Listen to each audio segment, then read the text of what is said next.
We've got another interview with people buying in one of the more expensive parts of the country, New Jersey. This is an interview with real-life first-time homebuyers Tyler and Erin, and Tyler is a self-proclaimed spreadsheet guy.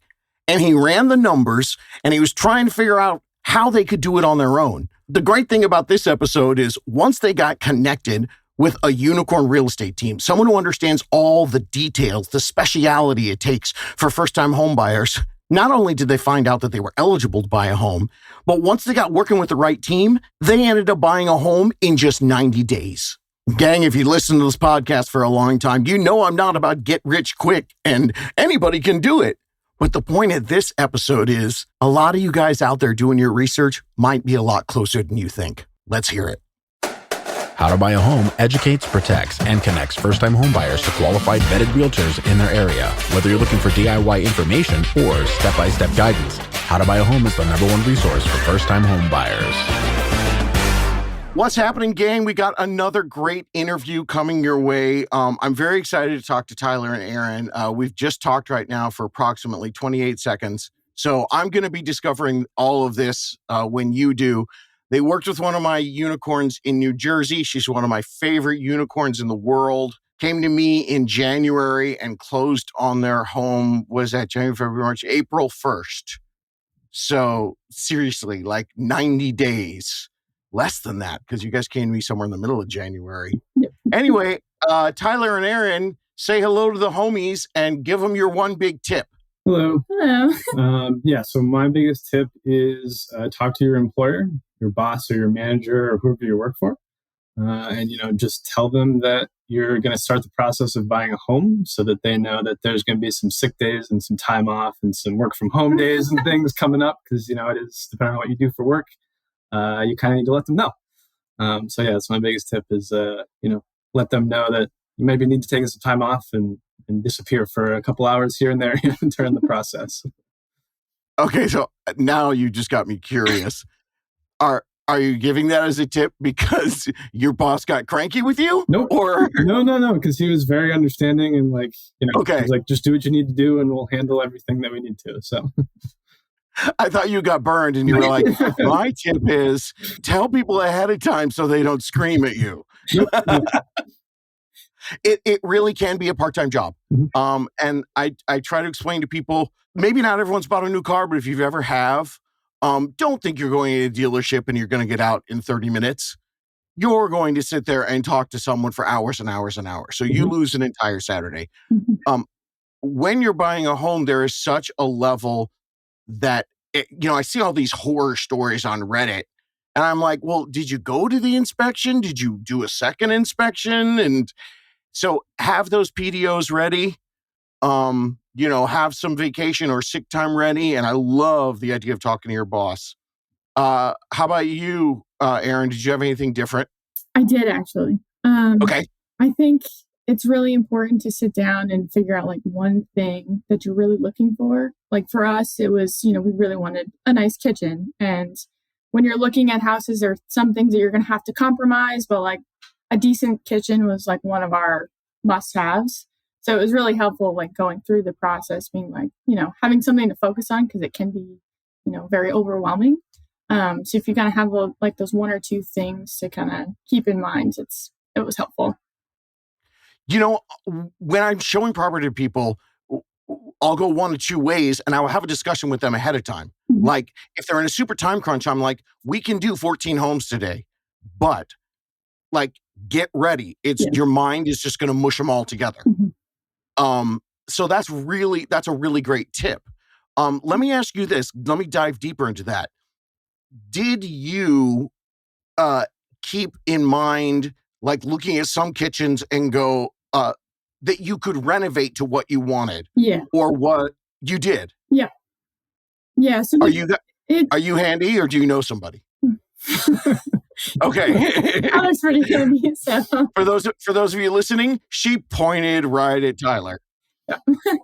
When you say the kitchen you want, were you looking at yes, this one's great, it's what we want, but were you also just looking at the layout that we can make what we want? Yeah, it was kind of it's harder, but it's important to look at like big picture wise because, you know, people will decorate differently or paint or, you know, that kind of thing. So it's important to kind of see like the bigger vision. So it's nice if you go in with a vision, you can be like, okay, we can make this work this way, or we can't. So, you know, do we want to compromise on that or not? All right, I'm going to take this interview in a different direction right now because those of you who are listening probably think I'm talking to two 37-year-olds. How old are you guys? 25. I'm 24. You gotta be kidding me. I was so when Tyler first reached out, he sent me a note and he's like, we're 24. I think you guys had like over 100K saved. Mm-hmm. Congratulations. They made good money. And they were like, at the time you were renting for $1,735, Yep. but you said to me, we're cool for a mortgage payment of $4,000. Yep. So that destroys what everyone on the internet is saying. So explain to me why at 24 and 25 years old, you guys were like, we think it makes financial sense to pay $2,300 more a month on our payment. I mean, since like high school, I've always said I want to buy a home as soon as possible. I was lucky enough to go through college and ended up paying off my student loans as I graduated. And then we were in the process of paying off Erin's, which is kind of why I would say like delayed our house buying process. We probably could have done it a lot sooner. But we wanted to get her loans kind of out of the way and off our shoulders first. And then we kind of, we had time to save a little more money and stuff, obviously in between. So then, we went for it, obviously this year. But yeah, I mean, I would say we're pretty lucky to have an apartment that was that cheap to begin with. It was just a 1-bedroom, 1-bath. So like we probably could have upgraded and paid a lot more for a 2-bedroom or 2-bath, whatever it could have been. But we just stuck with the kind of cheap, 1-bed, 1-bath for the 3 years and saved up while we were there. Okay, so 1-bed, 1-bath for 3 years in Jersey, right? Yes. Okay, at $1,735. So that $2,300 difference, which by the way, I haven't confirmed with you. What's your new PITI mortgage payment? So it is just under $4,000. It's like $3,930 something. Okay, cool. So $2,300 difference. But what is the difference? What size is your house versus your little 1-bedroom, 1-bath? Yeah, so we have a 3-bedroom, 2.5-bath. Nice. Yeah. Okay, I gotta know. What are you using rooms 2 and 3 for? So rooms 2 and 3 will be a spare bedroom and an office. Yep. Nice. Yeah. Cool. Okay. So at a young age in high school, you were thinking about this. Erin, were you on board too? Or did Tyler go, hey, guess what we're doing? No, I was definitely on board. It was a conversation with like the loans, I was kind of like, I'd like to pay them off first and then we can kind of take that on. So then we just kind of started that way and started working towards it. So. Okay. I just finished, like a week and a half in my research cave on, budgeting apps. Mm-hmm. Are you spreadsheet people? Because it sounds to me like you had a nice system set up to pay off your loans and then move to the next step. How do you guys work and manage your money? So we have our own spreadsheet that my friend and me built together for our finances.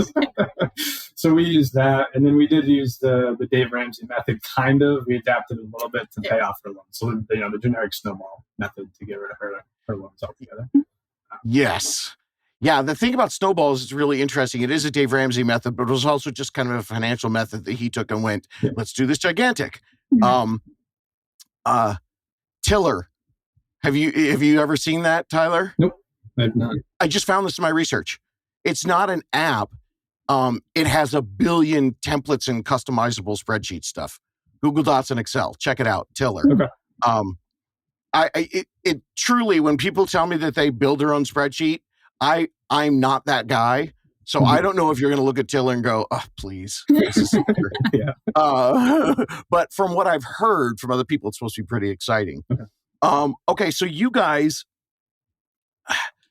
so financially in your early 20s, you guys were making this decision. And after you paid off the loans, you still had that large chunk of savings. Mm-hmm. The home you got was $542,000. Mm-hmm. How much did you guys put down? So we put down $65,000 5,000, I believe. Yeah. Okay, cool. So but you were in a position that you could have put 20% down, correct? Yes. Did you come to me with the decision that you were going to put less down, or was that something that you discovered with the podcast and the unicorn team? So I think it's something we discovered with you. Because I'd always thought, normal is 20% down. May as well just do the normal and go with it. And obviously I've, learned that you don't have to do that. So I think we eventually had a conversation and we're like, we have this amount of money. We're willing to put X down and then keep some for furniture renovations, whatever we want to do after we close.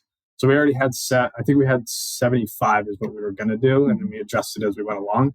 So you ended up putting 65 down, which is less than 20%, which means you were eating the PMI, which is nothing. Go back and listen to the PMI episodes, people. Especially with, I'm assuming based on the fact that you build your own spreadsheet, you guys had decent credit coming into this. Yes. Fantastic. Did you guys start building your credit early? If there's any 18-year-olds listening to us today? My parents had urged me to get a credit card at 19 or 20, I think, when I was either a freshman or a sophomore in college. So I had a debit card previously, so they kind of already were teaching me how to, handle money in that way. And then, they wanted me to start having credit. So they had me get a credit card at that age. So I've had that since then. And obviously we've had our loans, so we've been able to do it that way as well. That's very cool. How about you, Erin? When did you get your first credit card? It was actually a bit later. I was kind of using just paying off my loans to build my credit. And then only when I kind of got more comfortable with that, I'd say 23 probably is when I got it. That's cool. So when you guys, did you know your credit scores before you went into the process of working with a lender? Kind of. Yeah. We use just the credit card apps to give us the generic, score that they give. And then we actually got our credit pulled. We were actually surprised. It was both of ours were 50 or 60 points higher when they were actually pulled. So, dude, I can't even. I could talk about that for hours. Yeah. I, over the years, have talked to all my lenders, and all the credit score companies, they're doing a really great job of advertising and a really lousy job of explaining to people that you have 28 different credit scores and that your credit score, my free credit scores is pretty good one, but Experian and all the other one, my lenders will be it's usually 75 points off of what I need for their mortgage. Mm-hmm. Either way, high or low. Yeah. So when you reached out to me, how would you say, were you ready to go in January when you sent me my note and you're like, hey, me and my girlfriend are thinking about buying a house? Or was it I want to see what David says? Because you ended up getting a house in 90 days. Yeah. So we were definitely already planning. Okay. Because Of course, you build your own spreadsheet. What am I thinking? Of course you were planning. Because we signed our third year lease in June of last year. So at that point, we're like, all right, this is it. We're going to start, doing this now. So I'd say in beginning of fall of last year, we started just going to open houses on our own every weekend and just getting a gauge of what's out there and then what we want in a house and things like that. So we're already pretty ready. I think by the time we reached out to you, we kind of just needed the realtor to kind of help us do the actual stuff we needed to. That's it's a good thing. I tell people, as long as you are aware that you're going to be attempted to be captured by them, and they're going to, when they see you coming in, they see potential customer. So, if you want to, I tell people, go ahead and grab your real estate team early. They might tell you, I had one unicorn who, after the meeting, even if they had all their money in a row, he would not show them houses until the third weekend. The first 2 weekends was them. Mm-hmm. And it ended up working out great for him. And because then people will go tour on their own.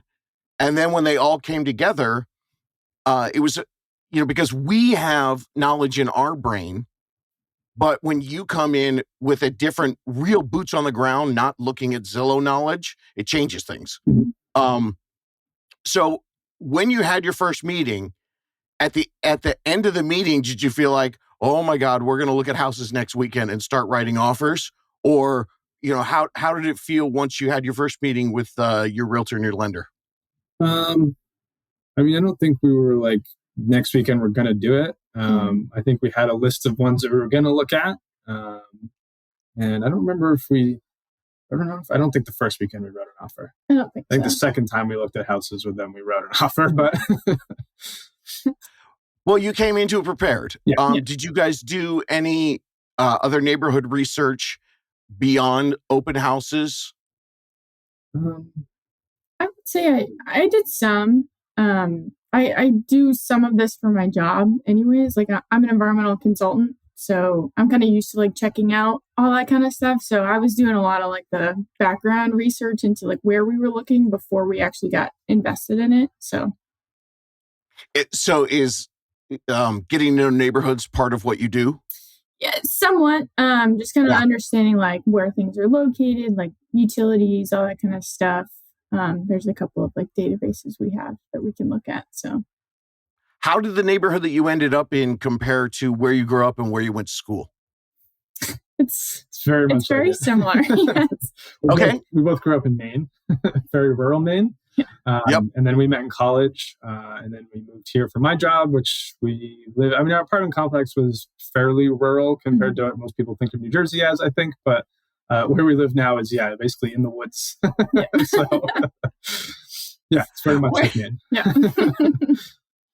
That's so funny to me because for those of you who don't, none of you out there know, maybe a couple of you guys, but the unicorn is one of my favorite. Her name's Debbie, but she just seems like such a Jersey City gal. But she was helpful finding you guys find the woods. Yep. That's exciting. Are you guys on a big lot or is it just a house in the woods? So we have just over a quarter of an acre. So. Yeah, that's pretty darn big. Yeah. My gosh. Okay. Anything about the process that came along besides the big tips that you gave that was different than you expected in the process, or things that happened with certain individual service providers, whether it was the lawyers or the title company or anything like that? I don't know if this is something like I didn't really know how to take this because we're not married, so yes, we don't have any like legal tie together. So I didn't really know how that was going to work with like our down payment and our financial things. But honestly, there wasn't really like anything we had to do. Like I didn't know if we were going to have to like sign paperwork to be like, she is not legally married to me or tied to me, but the money's coming out of my account for us. So it's like, I don't know. But there really wasn't anything for that. So I don't know. I mean, I wasn't knowing what to expect, but there wasn't really anything to do. So it's kind of nice. But for me, people will come to me all the time. People who are not legally bound or people who are doing things through a trust. Mm-hmm. And they think that we're going to have to do a day's worth of paperwork. Bottom line is, if you both sign for the loan and the title of the house, you're both on the hook. Yeah. And that's it.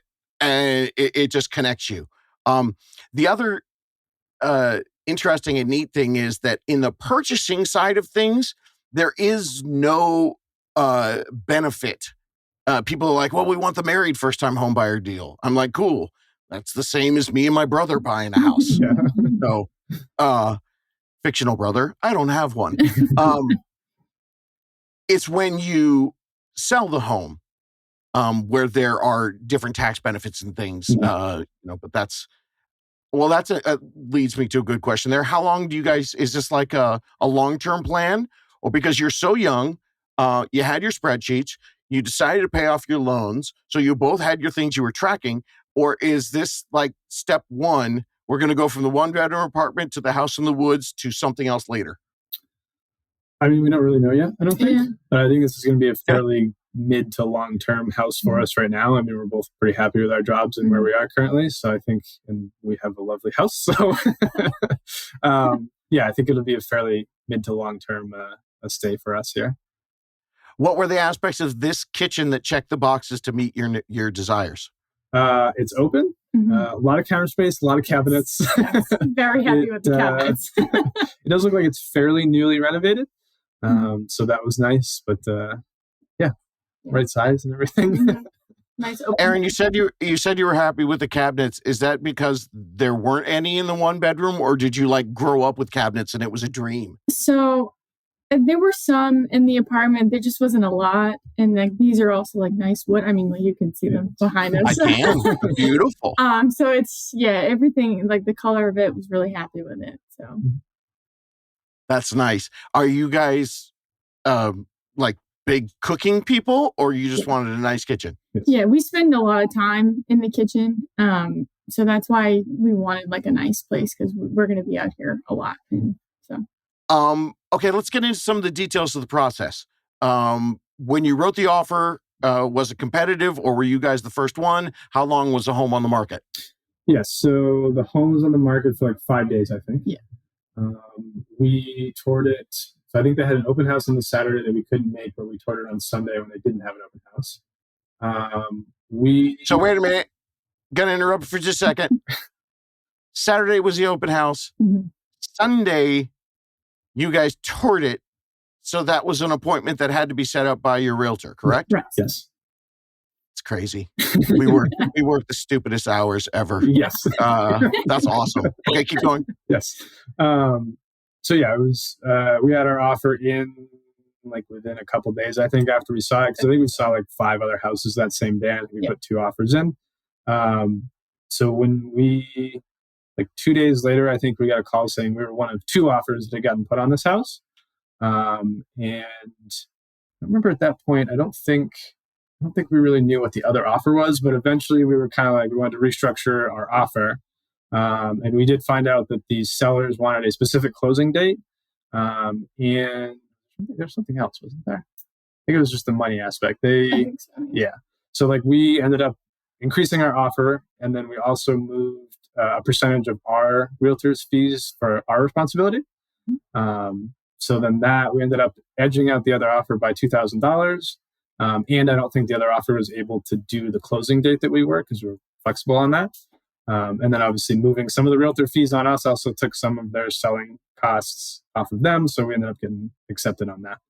Everyone who's never bought a house before who's listening to this right now, we're about to get super nerdy. When you purchase a home and you are in a multiple offer situation, when you get into a bidding wars are always capped because the home has to appraise.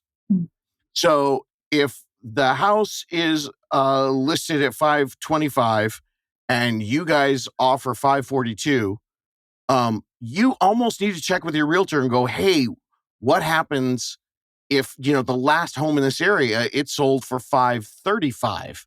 We're offering $542. What if it doesn't appraise? Well, if it doesn't appraise, then within the negotiation, the seller and the buyer have to figure out who's going to pay the difference, because the bank is only going to give you money to whatever it appraises for. Yes. Why am I telling you all this? Because if you can find a way to increase the net profit to the seller while keeping the price lower, then you have a better opportunity to purchase the home and close on the home than someone who maybe offers more than you. So in your situation, if you guys offered $542, but you were paying, I'm making this up, $8,000 that they would have paid to your realtor, technically that would be giving them a $550,000 offer, because you're giving them $8,000 more on their final net of their home. Those of you listening, stay with me. Okay. So that was an amazing story that you said, because real estate's all about 2 things, time and money. So the first thing you did was the money, and you did it in such an interesting fashion to show them a higher net without putting you into a place where there was going to be another negotiation if the appraisal didn't work later. So that was amazing. How did the time work? Did they want a shorter time or a longer time? I think they wanted longer is what it seemed. Because we had originally put 30 days, which would have been like March 20th or something. But then they wanted April 1st. And we were like, yeah, we have till the end of June. So that's totally fine with us. We're way ahead of what time we needed to do. So, Okay, so I'm just going to check again. You said March 20th would have been 30 days. Something You like reached that. out to me on January 20th. So on and 30 days later, you wrote the offer for the home that you're living in. Roughly, yes. Yeah. Roughly. Okay. Around there. Yeah. Yeah. What can you attribute that to? Your preparation ahead of time? I would say so. For sure. Yeah. Because I feel like we went into it very prepared, very like focused on what we wanted. Like the second we walked into this house, we're like, this is it. Like this is what we're looking for. So All right, I'm going to put you on the spot. Run the checklist of what you did to be prepared, like the minutia of it. Were you guys Zillow people? Did you sit in your bed and look at stuff? Did you drive neighborhoods? How did you get prepared? Definitely Zillow people. Yes. Yes. We were that, yes. And then obviously the spreadsheet with our finances, we obviously budget out a lot of times. Like this is our monthly income. This is our monthly expenses. This is what we have left over for mortgage and anything else we want. And then, the open house thing too really helped in the, before I reached out to you. And then also I feel like writing offers previously, like we kind of knew what the process was, like we weren't like surprised by anything. Because I think there was one house where like, you know what, let's just put an offer in just to see what the process is, just so that we're used to it when it's, go time. Yeah, because we were told that there was another offer that was way, way, way over asking, and we were not willing to offer way, way over. So we just threw an offer in that was a little bit over just to do the process and go through it. When you communicate that with your realtor, you can create a great relationship where you can basically do something as a practice, but you have to make sure you're communicating that to them. Yes. When you explain that you're not delusional and, if you're like, because what that does is it also kicks it into high gear for us. We're going to work at the pace of, a unicorn or a good realtor is going to work at the pace of the buyer and not push them into anything. Right. So, but I've done that a lot. Like at the end of I've done that where like if we see 5 homes and they're like, oh my God, I don't know, blah, blah, blah. I go, okay, this is not a sales technique. I'm going to write an offer for this and I'm going to send it to you. And then you tell me what you like and what you don't like about the offer and what doesn't make sense to you. And we're not going to send it in. Don't sign it. And we've gone through the process. So that is such a, it's just amazing that you guys came to me and 30 days later you guys are writing offers and now you're in your fantasy house in the woods.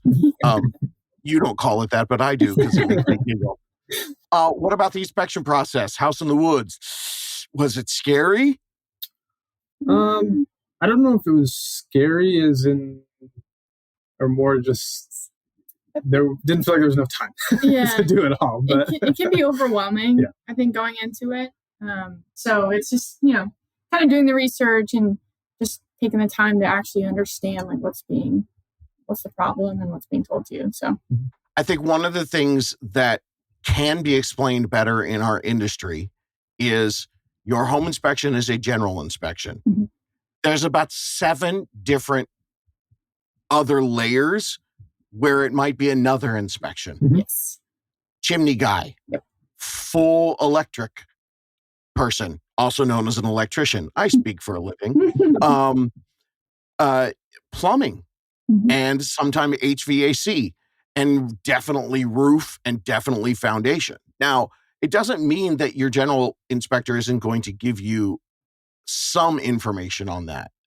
But yeah, chimneys is one all the time. So I will try to help people through the initial walkthrough of the home, but it's crazy. You're seeing 6 homes in one day. Things go fast. You got to write an offer. Mm-hmm. So maybe we didn't have the time. We were more talking about the other aspects of the home and not really digging deep into it. So you might write an offer before you really get to go and look again. Mm-hmm. But that's where you need to prepare, like you were talking about with your employers, that your home inspection, which you guys said didn't feel long enough, you might need to book the roofer, the chimney guy. So, and that's where you have to be careful with your contingency or conditional period, because you need to get all those inspections done within that. Did you guys book other inspections, or did you just kind of go through it with Debbie and say, all right, let's figure it out? Yeah, so we had 2 rounds. So we had our general inspection and a septic inspection on the same day.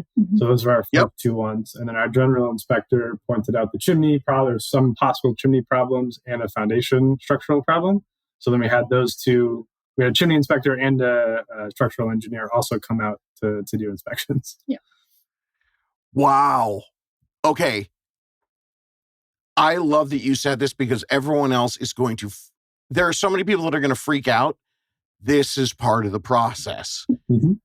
Did you find out with the secondary inspections, the chimney and the foundation, that yes, there was a problem, it's probably fixable for X amount of dollars, or did they come out and say, you're fine, don't worry about it, buy this house?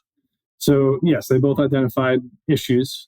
They didn't give us a general, this is going to cost this much, but then we end up getting a contractor to give us a quote so that, we had a dollar amount for it to go back to the sellers, which we did for both of them.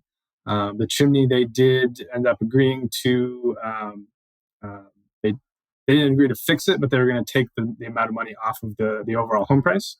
So we ended up doing it, in a different way, essentially. And then the structural one, they did a simpler fix to it for that. And then they also fixed septic stuff that was found in the septic inspection. So they ended up fixing a lot of things for us and giving us a little bit off the top for the chimney work. So clarification for you guys, within the inspection process, you can either have them repair something or you can have them give you a credit. You got a credit for the chimney stuff, you said? Yes. And the foundation and septic, they did repairs. Correct. But even the amount of repairs then becomes another negotiation. That's what you were saying, right? Yep. But because you had the relationship with the specific vendor and the contractor, when they came back to you and said, we're only going to do this, you had a team to check with to say, is that okay? Is that correct? Yep. Awesome. Wow. How long did that process take? I feel 2.5 weeks, I think. Yeah. Was roughly our inspection period. Yeah, I think so. It felt a lot longer than that, but Wait, how long? How many? What did you say? 2.5 weeks, roughly, I feel like. 2.5 weeks. Yeah, it's crazy. It can feel a lot longer than you look back on it and you realize, oh my God, that was only 2.5 weeks. So because it felt longer, that means you guys did a lot in a real short time period. Yes. No wonder you started this saying, talk to your boss. Yes. Multiple inspections. So when you got to the point where Debbie was like, okay, we need to sign off, because when you do get your offer accepted, which you guys negotiated with all of those crazy financial things and the time, you're not done. You haven't signed off completely. You guys went through this whole process. When you got to the day when you had to sign off completely, which was usually a couple weeks before you get your keys, were you comfortable or was it still a little stressy? I think we ended up signing, doing that signing, maybe a week before closing, because it took so long to get our structural engineer report. We had to keep pushing on. So we were like, oh, we're waiting for the report. We'll ask for the fixes and stuff soon. And we just kept waiting and waiting and waiting and waiting for this report to come out. So we ended up wasting a week and a half, almost 2 weeks waiting for this report. So then we asked for fixes within a week and a half of closing. And we're like, they're never going to go for this. They're just going to say no. And they ended up doing a simple fix and kind of fixing it. But yeah, that was stressful.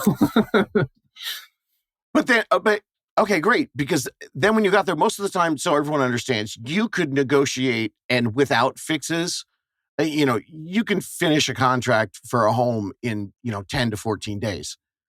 They take 30 because of the loan. But so your loan was working underneath the whole time while you guys were doing all this inspection stuff. Yeah. So you ended up being just a week after you signed off. And you really just presented it thinking there's no way they're going to do it in a week. And they said yes. Now that's either a really nice seller, a seller who didn't want to do it again, or a really badass realtor that you guys have. Guessing combination of everything. I think so. How did you guys do on the crossover? Did you have extra time to move in?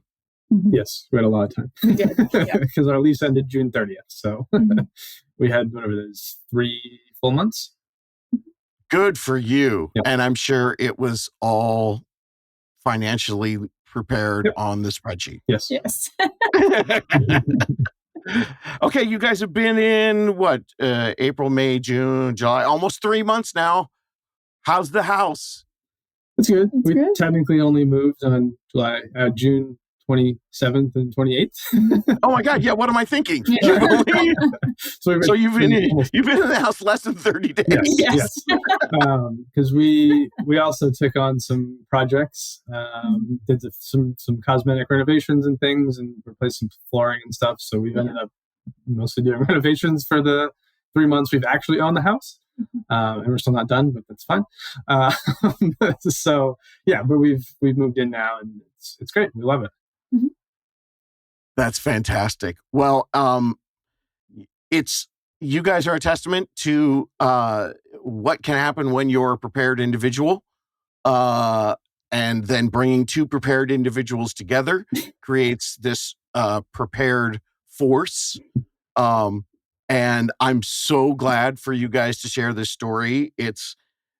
I just want everyone out there to know. Now, if you're not this prepared, it doesn't mean that you shouldn't start. And you can start with a team if you want to, and they can give you tools to help you be prepared. But oh my gosh, you guys are in such a fantastic place. Is it sinking in? Do you feel like full-on adults now? I think so now. Yeah, it took a little bit, but yeah. This morning we were complaining about we got to deal with squirrels in our bird feeder now. He was saying that. I was like, wow, we're really getting old now.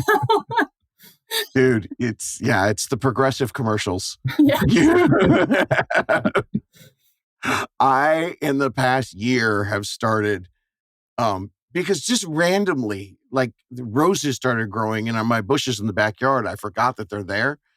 And now in the morning, I'm out there with pruners. Because in California, no one gardens except old people. Yeah. So, well, I'm excited that you get to yell at the squirrels.